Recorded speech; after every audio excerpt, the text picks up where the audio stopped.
আমার বোনও এখানে কড়াই নিয়ে কেন খেতে বসেছে সেটা জানতে হলে অবশ্যই পুরো ব্লগটা দেখতে হবে।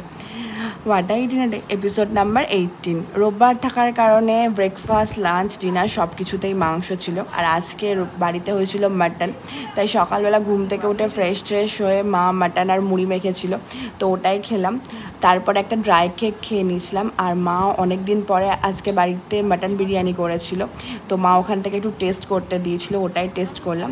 আর লাঞ্চে তো মাটন বিরিয়ানি ছিল, আর মাটনের এই চর্বি পিসগুলো খেতে আমার দারুণ লাগে। যাই হোক, মাটন বিরিয়ানি ছিল, স্যালাড ছিল, মাটন কষা ছিল, আর কোল্ড ড্রিঙ্কস ছিল।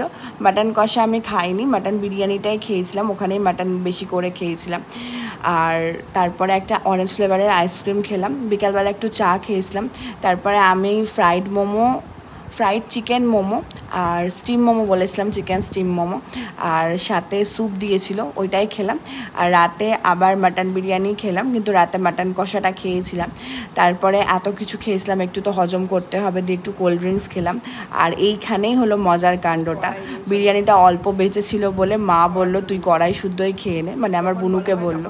যাই হোক, আজকের মতো ব্লগটা এখানেই শেষ করলাম। ব্লগটা ভালো লাগলে অবশ্যই লাইক, কমেন্ট, শেয়ার, সাবস্ক্রাইব।